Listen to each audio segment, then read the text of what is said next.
Tichuna Dream League 2019 Bolong game chep yak na man thiam lo mi an pa ngai cha gamang atu he kawan video in kawan thak la ezekin da ning silai ti kha kawan nak talamo ma he makazan chung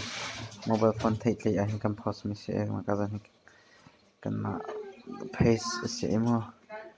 makazan hin download ning jong kawan chim chi ko la mai si shimor timin na me la ma kazan link kan chat yak ma link hin na me biak la ma link ka direct pe khat na me ba khan ma tin alang la na chen download 341.6 MB hin na me biak la ma khan direct in alang chot la tin akal la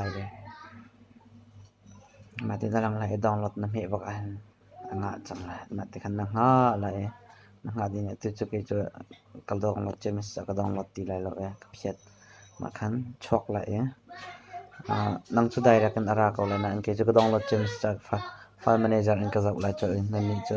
direct kan open ara kan pek te na la nan du le file manager nan kal la chu chen ma ka zona hin kan phone ani dang pa mi cheu chu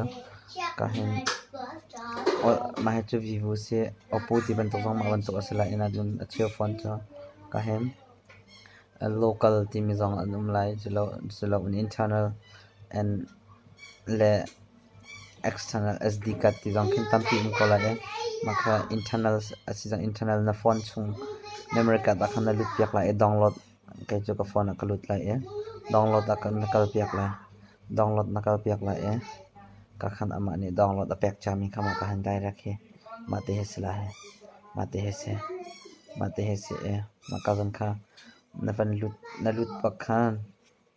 maka kai mani ka han copy ka to Dream League 19 ti jong ka cha ko he wana apakhat nak chu he ka zon he na download mi khama tin zip phi lo mi sa tin umla maka vai khat na me la ma kan okay na nei la adong te na ha chin ma khama tin zip a phi la ma tin direct arak lang te la ma man lang ti la lo ti khin direct an arak lang chol te la zip na phi ba khan ma chen application na lut la ma Dream League kha ke ma ta chen pressing way da kazan hin ka thial chang ma ma ka tila install na to la na ngala adi wakhan adi waken ra than la open na lus la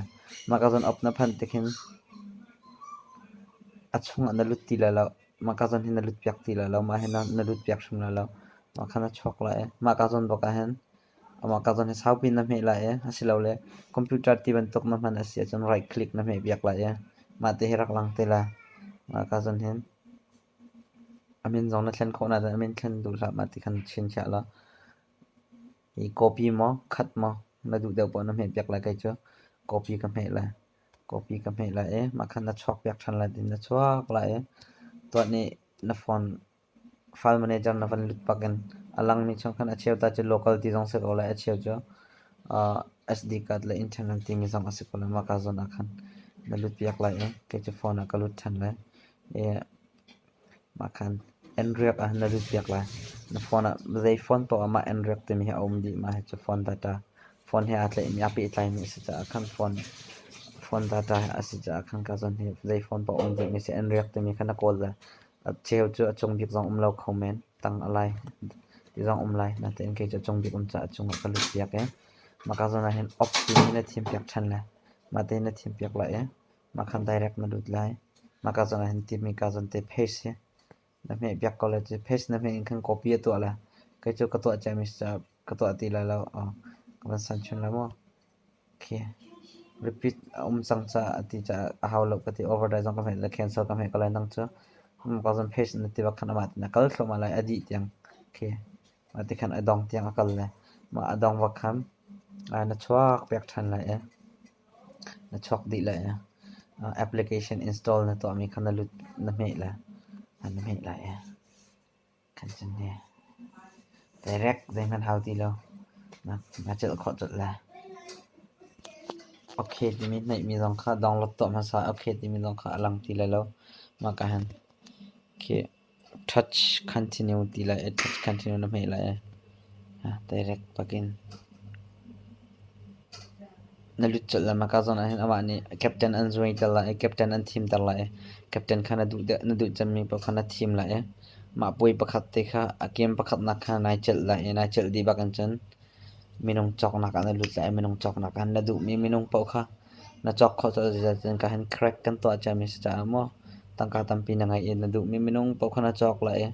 maka zon option in hen game setting display audio ata audio pozong control dan zong khana du ning pon na thlen kho amma nan to chamis ko cha thlen haw thang lo ma ka zon he chmo